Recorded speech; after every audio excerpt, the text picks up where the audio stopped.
Gracias a Dios, mis hermanos, ya hace 8 días comenzamos con la exposición en el libro de los Hechos de los Apóstoles, libro que ha sido llamado tal vez más precisamente los Hechos del Espíritu Santo, la obra de Cristo continuando a través de la iglesia en el poder del Espíritu Santo. Y en este pasaje vamos a ver a los discípulos en una escena como estando congregados, esperando la promesa del Espíritu Santo. Entonces este pasaje nos va a mostrar qué estaban haciendo los discípulos mientras estaban esperando. Pensando en este pasaje, se me vino a la cabeza que en estos días de fútbol, de eliminatorias al Mundial, se suele hablar de las nóminas de los equipos.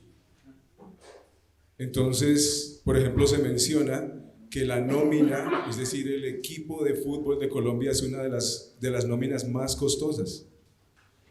Y a veces pudiéramos pensar, los que conocen de fútbol, que en ciertos equipos, si faltase un jugador, entonces todo el equipo dejaría de ser un equipo exitoso. Muchos equipos dependen de una sola persona. En este caso, vamos a ver un grupo escogido por el Señor, los 11 apóstoles. Entre ellos hace falta uno, y es justamente de lo que trata también este pasaje. Pero vamos a ver que aunque este apóstol que faltaba salió de este grupo de 12 apóstoles a causa de su traición, el Señor sigue obrando. Esta obra que el Señor comenzó no se va a detener porque uno de ellos haya sido un traidor, sino que por el contrario, el Señor va a continuar su obra. Y en este punto de la historia, entonces vamos a ver cómo el Señor sustituyó a Judas. Y por eso he titulado este mensaje Una vacante fundamental. Una vacante fundamental. Pensando en el fundamento de la iglesia. Quiero que veamos que a pesar de toda oposición, ayer, hoy y siempre, Dios continúa edificando su iglesia. Y este es mi mensaje para ustedes, mis hermanos. Dios continúa edificando su iglesia. Y a la luz de este pasaje vamos a verlo en dos partes. Del versículo 12 al versículo 15. Puesto que Dios continúa edificando su iglesia, por eso necesitamos esperar en Él en oración. Y en segundo lugar, Dios continúa edificando su iglesia y cada creyente tiene parte en su obra. Versículos 16 al 26. Vamos a la primera parte, y esta primera parte es como una especie de preámbulo a un discurso que Pedro va a dar. De los versículos 12 al 15. Entonces, veamos, mis hermanos, que necesitamos como iglesia esperar en la palabra de Dios, pero no de brazos cruzados. Necesitamos esperar en oración. Los discípulos habían despedido al Señor. El Señor había ascendido a los cielos y ellos estaban en las afueras de Jerusalén.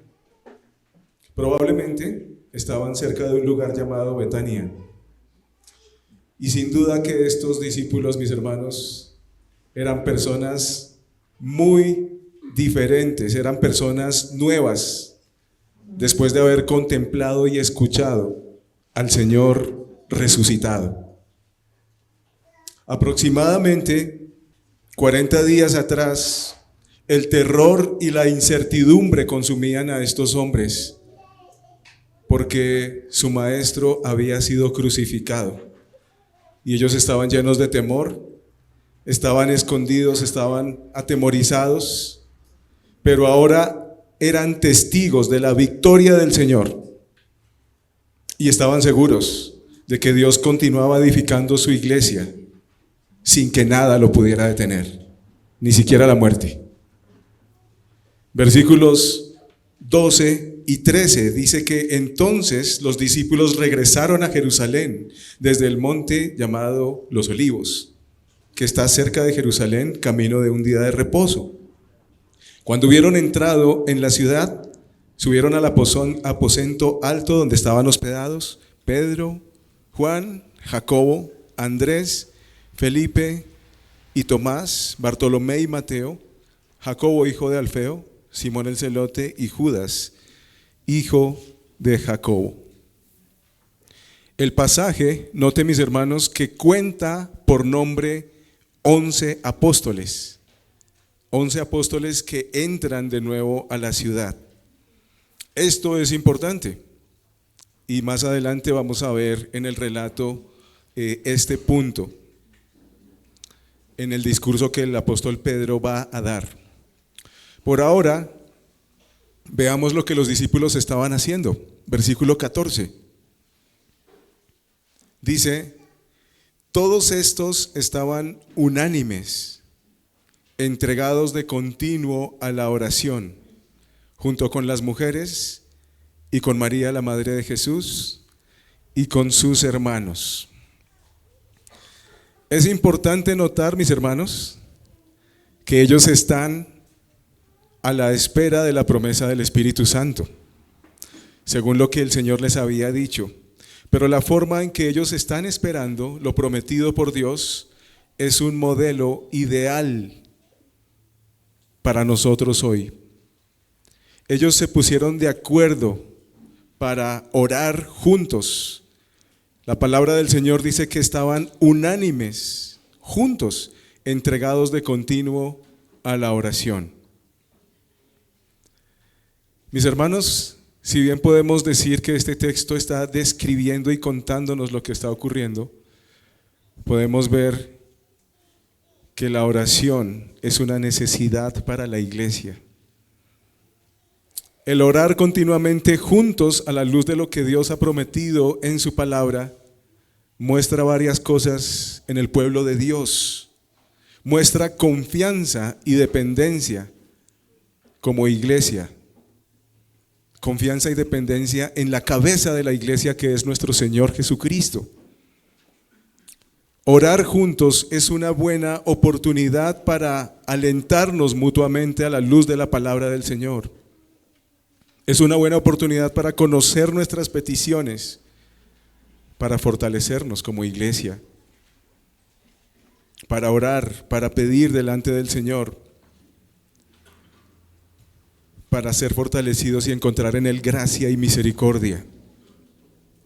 Por el contrario, mis hermanos, no orar es una evidencia de nuestra autosuficiencia. Y ya lo hemos mencionado varias veces en escuela dominical y en otras predicaciones. No orar es una muestra de nuestra autosuficiencia. No orar muestra nuestra falta de fe. Muestra nuestro desinterés por nuestras propias almas. No orar muestra desinterés por nuestros hermanos. Y también muestra desinterés por los planes de Dios. Así es que la iglesia, el pueblo de Dios, ha visto al Señor resucitado. Y el Señor les ha dado instrucciones para que esperen. Y en el libro de los Hechos vamos a ver constantemente el quehacer de la iglesia, que gran parte de ese tiempo era permanecer en oración, esperando lo que el Señor ya había dicho. Mis queridos hermanos, la oración debe estar en nuestra agenda diaria. Necesitamos orar, pero también el orar juntos es una necesidad para el cumplimiento de nuestra misión. Mis hermanos, se pueden dar cuenta que al no tener clara una misión, nosotros fácilmente nos centramos en nuestros propios intereses. Pero cuando el pueblo de Dios vuelve la mirada a la palabra de Dios y se da cuenta que la iglesia fue comisionada por el Señor, y eso lo vamos a ver más adelante en el libro de los Hechos, para una misión imposible en nuestras fuerzas, entonces nos damos cuenta que necesitamos depender de Dios completamente. Necesitamos orar. El orar juntos es una necesidad para el cumplimiento de nuestra misión. Necesitamos dejar de vivir centrados en nosotros mismos, y la oración corporativa, la oración como iglesia, clamando juntos para ocuparnos en la misión que el Señor nos ha encargado de llevar su palabra. El orar juntos nos ayuda a dejar de estar centrados en nosotros mismos. En este versículo 14 hay 3 detalles importantes. Entre ellos podemos notar la compañía de los discípulos. Estaban rodeados por varias personas que habían seguido al Señor, pero entre ellos se mencionan particularmente a María, la madre del Señor, y también con ella están otras mujeres.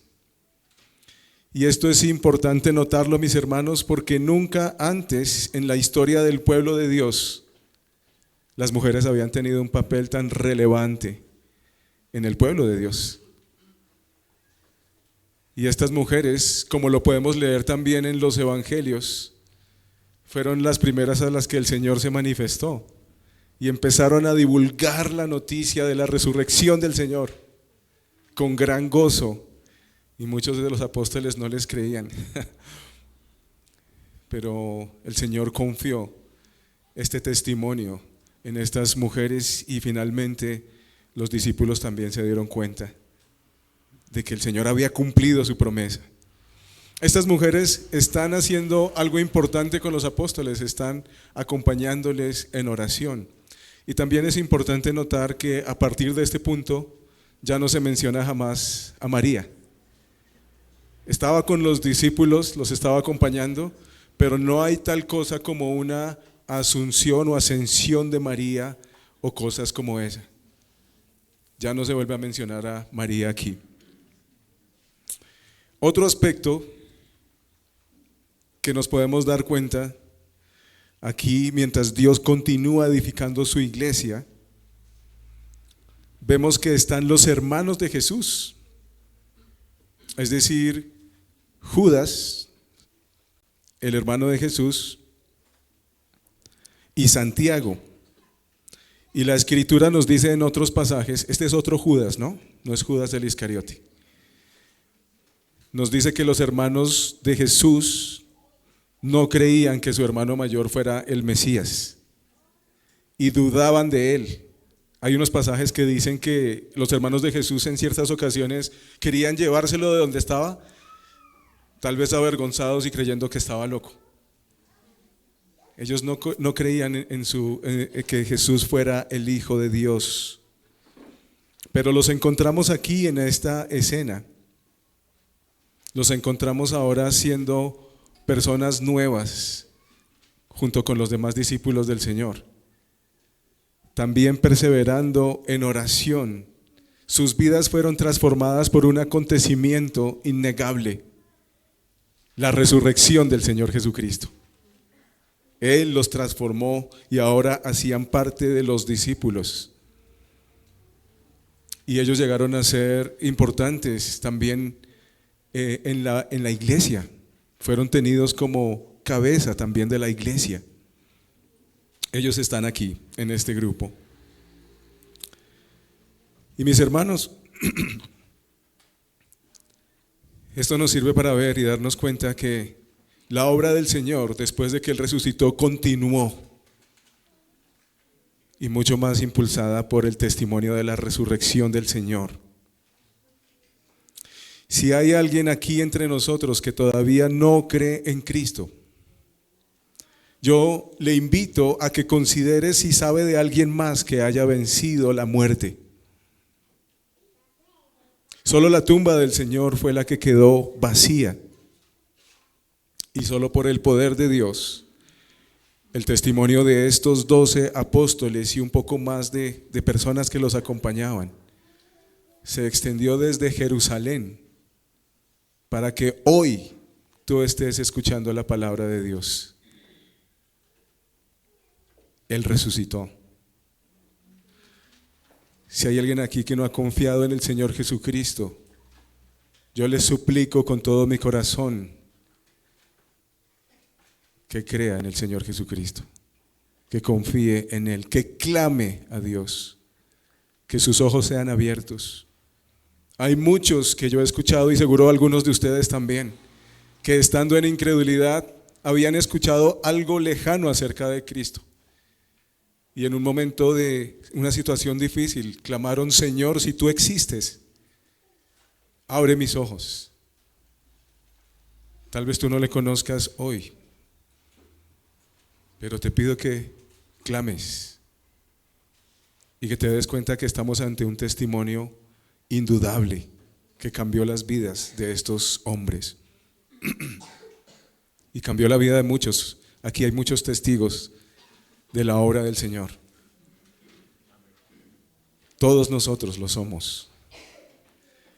El versículo 15 va a concluir, o más bien va a comenzar, Pedro va a comenzar un discurso, pero antes veamos un tercer detalle. Dice el versículo 15 que eran como 120 discípulos que estaban reunidos, 120 personas en una ciudad grande. Una ciudad probablemente de más de 4,000 habitantes en ese tiempo. Una minoría con la misión de llevar las buenas noticias del Evangelio de Dios hasta lo último de la tierra. Ellos debían hablar de la resurrección de Cristo, pero eran muy pocos. Sin embargo, vemos otra vez cómo el Evangelio está siendo anunciado hoy. Efectivamente tuvieron éxito en su misión por el poder de Dios. Tal vez, mi querido hermano, tú eres el único creyente en tu empresa. Tal vez tú eres el único creyente en tu lugar de estudio. Tal vez eres el único creyente en el conjunto donde vives, en el barrio donde vives. Pero así como esta obra comenzó pequeña, asimismo, aunque tú seas el único donde estás, no es por tus fuerzas que llevas a cabo la misión que Dios le encomendó a todo su pueblo. Es en el poder de Dios, y el mismo poder que obró en estos pocos hermanos para traer el Evangelio hasta este país, es el mismo poder que puede obrar en tu vida para que lleves el Evangelio allí donde estás. Los discípulos se dieron cuenta de que el Señor continúa edificando su iglesia, y esperando la promesa del Señor, permanecían en oración. Confiemos en el Señor. Dios continúa edificando su iglesia, y esto nos lleva a nuestro siguiente punto. Como Dios continúa su iglesia, continúa edificando su iglesia, cada creyente tiene parte en esta obra. Y aquí vemos a alguien que aparentemente tenía parte en la obra del Señor en sus inicios: Judas. Judas recibió parte en el ministerio apostólico, pero Judas despreció su lugar. Enseguida el apóstol Pedro comienza su discurso a partir del versículo 16. Y Pedro en su discurso, en primer lugar del versículo 16 al 20, él va a sustentar con las escrituras la traición de Judas, pero también con las escrituras va a sustentar la necesidad de reemplazar a Judas. Enseguida, del versículo 21 al 22, Pedro presenta los requisitos de un hombre para sustituir a Judas. Del versículo 23 al 25 vemos cómo se proponen dos testigos aptos, es decir, que cumplen los requisitos para ocupar ese puesto. Y el pasaje finaliza con Matías siendo contado con los 11 con los 11 apóstoles. Eso es lo que viene enseguida, mis hermanos. Entonces, en primer lugar, Pedro sustenta en las Escrituras la traición de Judas y la necesidad de sustituirlo. Versículo 16 en adelante dice: hermanos, tenía que cumplirse la Escritura en que por boca de David el Espíritu Santo predijo acerca de Judas, el que se hizo guía de los que prendieron a Jesús, porque Judas era contado entre nosotros y recibió parte en este ministerio. Este pues, con el precio de su terrible infamia, adquirió un terreno y cayendo de cabeza, se reventó por en medio y todas sus entrañas se derramaron.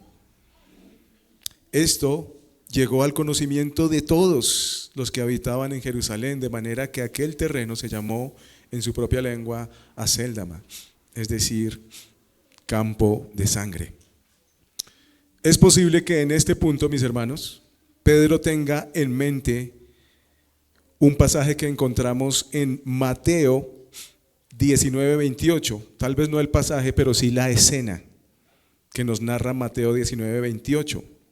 Mateo 19:28 dice así: el Señor Jesús está con sus discípulos y les dice: de cierto os digo que en la regeneración, cuando el Hijo del Hombre se siente en el trono de su gloria, vosotros que me habéis seguido, también os sentaréis sobre 12 tronos para juzgar a las 12 tribus de Israel. No sé si se dio cuenta, pero en ese pasaje los discípulos están preguntándose, ellos qué van a recibir en esta tierra, o qué van a recibir como recompensa también por haberlo dejado todo y haber seguido al Señor. Y el Señor entonces les responde que ellos van a sentarse en 12 tronos para juzgar a las 12 tribus de Israel. Solamente que hay un problemita: no hay 12 apóstoles, hay solamente 11. ¿Se dan cuenta? Bueno, vamos para allá. Vamos a ver qué es lo que está pasando. Entonces, no se puede saber, mis hermanos, pero pudiera ser que el apóstol Pedro tuviera en mente esta escena, la cual le puede llevar a entender que, puesto que los apóstoles habrían de juzgar a las 12 tribus de Israel, también era necesario que hubiera 12 apóstoles y no 11. Versículo 16, Pedro dice que lo ocurrido con Judas era necesario, porque había sido anunciado por la palabra del Señor. Mis hermanos, aquí podemos ver que por un lado es necesario que todo lo que Dios ha dicho se cumpla. Bien, la palabra del Señor se cumplirá. En este caso era necesario que de entre los 12 apóstoles de Jesús hubiera un traidor. Sin embargo, por otro lado, Judas fue responsable por sus propias decisiones. ¿Se da cuenta? Las dos cosas son ciertas: la voluntad de Dios y la responsabilidad del hombre. Dios hace según su voluntad y cada uno de nosotros dará cuentas delante de Él por cada decisión que tomamos.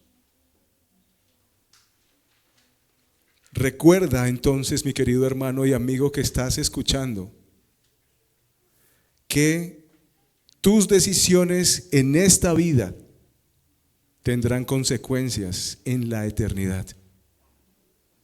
No olvides esto, mi querido hermano y amigo. Según los versículos 17 al 19, era sabido que Judas tenía parte en el ministerio de los apóstoles. Si pensamos que en el ministerio como una torta, a Judas le correspondía una tajada. Judas tenía parte en el ministerio. Y también fue bien sabido por todos en Jerusalén el trágico final de Judas, y el final también de la propiedad que se había adquirido con el dinero de Judas. Y aquí hay una aclaración que hacer, que nos la hace Mateo. Judas no compró directamente el campo. Ese campo, llamado Acéldama, lo compraron los fariseos, los sacerdotes. Y tal terreno acabó, de acuerdo al Salmo 69, 25, acabó siendo un terreno desolado, asolado, porque terminó siendo un cementerio para los extranjeros. No hubo nadie que viviera ahí. Fue un campo para enterrar gente que no era de ahí. Así terminó ese campo que se compró con la plata que Judas había vendido al Señor. Aparentemente, a los ojos de muchos en Jerusalén que conocían estos dos aspectos, que Judas tenía parte en el ministerio, pero que Judas terminó tan mal, aparentemente a los ojos de muchos algo no estaba saliendo bien en los planes de Jesús. Pero Pedro está mostrando aquí que aún la traición de Judas no había tomado por sorpresa a Dios, sino que él la había ordenado y anunciado muchos años antes por medio del rey David. La soberanía de Dios. Versículo 20, dice el apóstol Pedro, y ahí va a citar entonces 2 salmos. Pues en el libro de los salmos está escrito: que sea hecha desierta su morada. Terminó siendo un cementerio, ¿cierto? Que sea hecha desierta su morada y no haya quien habite en ella, y que otro tome su cargo. Pedro citó el Salmo 69, 25, donde dice: sea su palacio asolado y en sus tiendas no haya morador. El Salmo 69 es un salmo que puede ser aplicado al Mesías. Y en el fragmento citado por Pedro, en este fragmento vemos que esta parte hace parte de una lista de males que David pide que vengan sobre aquellos escarnecedores que le rodeaban en tiempo de su angustia y tiempo de dolor. Entonces en este salmo David ora que varias consecuencias terribles lleguen sobre las vidas que han llegado para causarle más dolor en medio del dolor. Y necesitamos recordar que David es un tipo de Cristo. Entonces esta palabra tiene que cumplirse, tenía que cumplirse. El apóstol Pedro también cita el Salmo 109, versículo 8, donde dice: sean sus días pocos y tome otro su oficio. Igualmente, el fragmento citado por Pedro hace parte de una lista de males que David pide que vengan sobre gente hipócrita que habló en su contra en el tiempo de su angustia y dolor. Ahora permítanme hacer una aclaración. Estos salmos no son una licencia para que nosotros oremos para que venga el mal sobre los que nos han hecho daño. No. Por eso es importante tener en cuenta que David es un tipo de Cristo y él está orando esto porque es Cristo, es a Dios a quien corresponde la venganza y él es el que va a dar el pago. Entonces son citados estos 2 salmos que nos dejan ver que Dios ciertamente traerá las consecuencias terribles y eternas sobre todos aquellos que le han dado la espalda a Dios. Mis queridos hermanos y amigos, graben esto en sus corazones. No es una cosa liviana haber conocido al único Dios verdadero y luego darle la espalda. No es algo que se deba tomar a la ligera, no es un juego en absoluto. es algo sumamente grave. Y aquí estamos viendo en estos salmos las consecuencias de deshonrar y de despreciar al Dios vivo. El apóstol Pedro,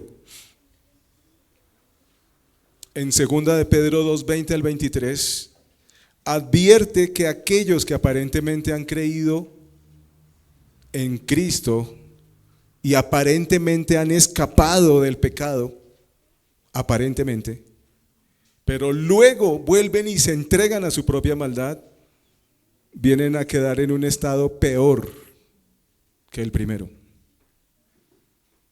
Y el apóstol Pedro dice: les ha sucedido a ellos según el proverbio verdadero: el perro vuelve a su vómito y la puerca lavada vuelve a revolcarse en el cieno.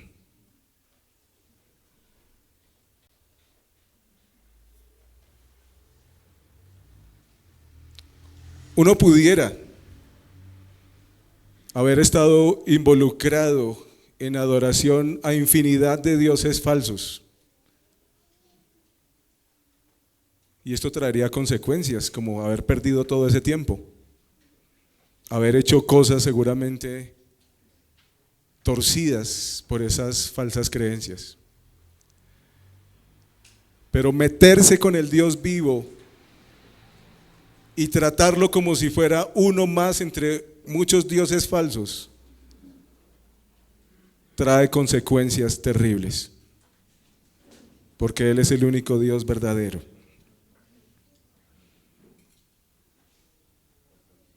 Por eso te suplico, mi querido hermano y amigo, que examines las motivaciones de tu corazón. ¿Por qué estoy aquí? ¿Por qué vengo a la iglesia? ¿Por qué vengo a congregarme? ¿Para que me vean? ¿Para que la gente alrededor hable bien de mí? Muchos están en cierto lugar para ascender a un puesto, para que los tengan en cuenta para algo. Y muy probablemente Judas también estaba a la espera de recibir algo de acuerdo a sus propios conceptos de bienestar. Pídele a Dios que haga evidentes las motivaciones de tu corazón.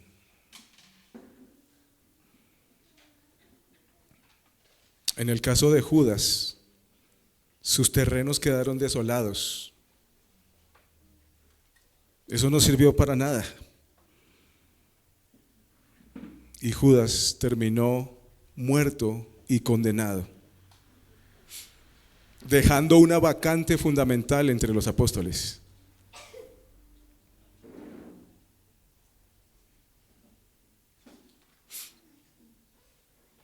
Los salmos citados muestran entonces que estaba predicha la traición de Judas, pero también la instrucción de reemplazarlo, que otro tome su oficio. Versículos 21 al 22. Por tanto, es necesario que de los hombres que nos han acompañado todo el tiempo en que el Señor Jesús vivió entre nosotros, comenzando desde el bautismo de Juan hasta el día en que de entre nosotros Jesús fue recibido arriba al cielo, uno sea constituido testigo con nosotros de su resurrección. Pedro presenta los requisitos de un hombre para sustituir a Judas, para que fuera testigo de la resurrección de Cristo. De aquí podemos notar que no es posible que haya apóstoles hoy en día. ¿Se dio cuenta, mi querido hermano y amigo? Porque Pedro va a mostrar los requisitos de un apóstol. Entre esos requisitos podemos encontrar que incluye haber presenciado o conocido el ministerio de Juan el Bautista, haber sido testigo del ministerio del Señor Jesucristo desde ese tiempo hasta que Él ascendió a los cielos, haber sido un testigo de todo esto y haber sido comisionado por Jesús para hablar en el nombre de Jesús y con la autoridad de Jesús. Esos son los requisitos para un apóstol, lo cual implicaba haber estado ahí. ¿Bien? Así que si tú me muestras un apóstol o alguien autoproclamado apóstol en estos días, yo te mostraré a un falso maestro y a un mentiroso. No es posible que haya apóstoles en nuestros días. Y aquí lo estamos viendo claramente. Entonces, ante esta necesidad de reemplazar a Judas y expuestos los requisitos para que haya alguien que si los cumple entonces pueda ser considerado, la iglesia responde en el versículo 23 diciendo lo siguiente, dice lo siguiente, versículo 23, presentaron a dos, a José llamado Barsabás, al que también llamaban Justo, y a Matías. Después de orar dijeron, tú, Señor, que conoces el corazón de todos, muéstranos a cuál de estos has escogido para ocupar el ministerio y apostolado del cual Judas se desvió para irse al lugar que le correspondía. Entonces se proponen dos testigos aptos, dos hombres que cumplen fielmente estos requisitos. Y vemos un detalle ahí, al final. Echaron suertes y la suerte cayó sobre Matías y fue contado con los 11 apóstoles. Y alguno estará preguntándose, ¿cómo así que echaron suertes? Bueno, vamos a ver. Claro que sí, echaron suertes. Se dice que la iglesia echó suertes, pero no pasemos por alto que para esta decisión la iglesia oró en primer lugar. La iglesia colocó este asunto en manos de Dios, rogándole que sea Él que conoce los corazones, que muestre cuál debía suplir esta vacante de aquellos hombres que iban a colocar el fundamento doctrinal para la iglesia. Y entonces se dice que después de orar echaron suertes. Finalmente Matías es escogido mediante este método para discernir entre los dos. Y es importante notar que hasta este punto de la historia aún se usaba el método de echar suertes para conocer la voluntad de Dios. Y fue un método usado hasta este punto y de ahí para atrás en el Antiguo Testamento. Y de esto podemos encontrar varios ejemplos, por ejemplo en Josué 7, 16 al 18, Levítico 16, 8 al 10 y Primera de Samuel 10, 20 al 21. Si usted tomó nota, seguramente podrá buscar estos versículos después y se dará cuenta que el echar suertes era una forma en que en el Antiguo Testamento se discernía la voluntad de Dios. Pero es importante también notar que esta fue la última vez que se hizo eso. Ya se acerca el capítulo 2 y en el capítulo 2 viene el Espíritu Santo sobre su iglesia y con él la capacidad de discernir la palabra de Dios, los escritos del Antiguo Testamento, pero también el Espíritu Santo obrando en los apóstoles para que a partir de ese momento también empezaran a escribir el Nuevo Testamento. Y nosotros ya no tenemos solamente al Espíritu Santo, sino toda la Escritura, ayudándonos el Espíritu Santo a entenderla y a ponerla por obra. Entonces no se volvió más a utilizar este método. Notemos lo siguiente, mis queridos hermanos.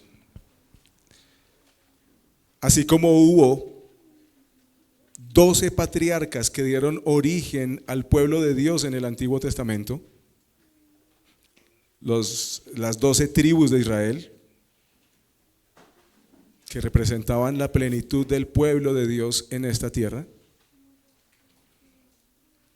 también hubo 12 apóstoles que, al ser testigos de la resurrección de Cristo, colocaron el fundamento sobre el cual Cristo edificó su iglesia. Dice que la piedra angular es Cristo mismo. Y sobre esta piedra, entonces, los apóstoles colocaron los fundamentos para que cada uno de nosotros continúe siendo parte de esta edificación como un templo santo para Dios. Al inicio de nuestro texto, el grupo de los apóstoles estaba incompleto y se nombran ahí 11 apóstoles. Este pasaje nos muestra que, según la palabra de Dios, era necesario reemplazar a Judas. Así ocurrió. Judas fue reemplazado y el equipo apostólico quedó completo. Dios continúa adelante su obra. El libro de los Hechos nos muestra esto. El Señor Jesús continuó el avance de su reino, estableciendo y edificando a su iglesia. Ningún tipo de oposición pudo detenerlo, ni siquiera la traición de Judas, ni la muerte, ni la tumba. Toda oposición perecerá, pero los testigos fieles permanecerán y perseverarán guiados por la palabra de Dios. Así es que a este grupo de 12 apóstoles de Jesús, este grupo de 12 apóstoles quedó completo y a la espera del poder del Espíritu Santo para ser testigos de la resurrección de Cristo hasta lo último de la tierra. Mis queridos hermanos y amigos, Dios continúa edificando su iglesia hoy y hasta que todos sus elegidos estén completos. Así como un reemplazo de Judas fue necesario para que el grupo de 12 apóstoles estuviera completo, también cada creyente cumple un rol en el cuerpo de Cristo según los dones dados por Él. No hay nadie en el cuerpo de Dios que esté de sobra. Por su Espíritu Santo, Dios ha capacitado a cada hermano para que crezca a imagen de Dios y para que contribuya al crecimiento de otros, mientras la iglesia sigue llevando el evangelio hasta que todos los escogidos de Dios crean. Y según los planes de Dios, la iglesia esté completa y entonces venga el fin. Tú tienes parte en esta obra. Si bien entre nosotros ya no se va a elegir alguien para que sea apóstol, cada uno de nosotros tiene parte en la edificación del cuerpo de Cristo y somos llamados a trabajar para que su cuerpo esté completo mediante la predicación de la palabra de Dios y el poder de su Espíritu Santo. Permítame hacer una exhortación final. Presten atención, queridos amigos que nos acompañan. Judas despreció la parte o suerte que le fue asignada para servir a la iglesia y ser un testigo de Cristo. Seguramente Judas había abrazado la gloria y el poder de reinar con Jesús en ese tiempo.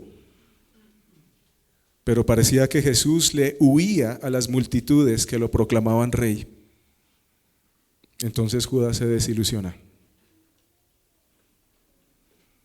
En un punto de su desilusión traicionó a Jesús y a los 11 apóstoles.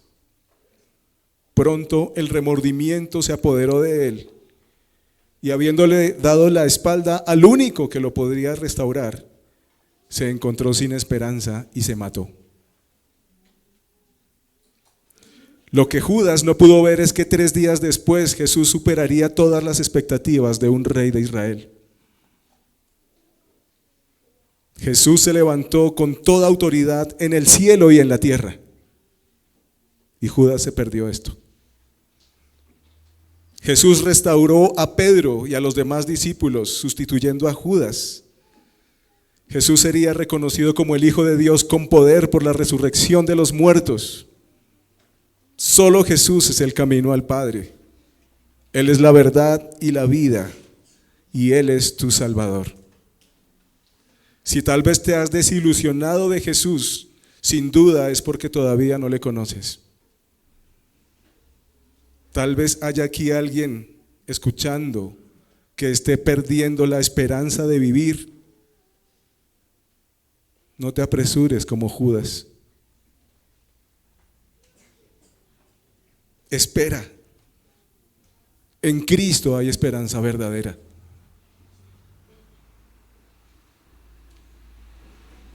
Solo necesitas conocer realmente a Jesús, al Dios de la Biblia. Él te perdonará y te restaurará.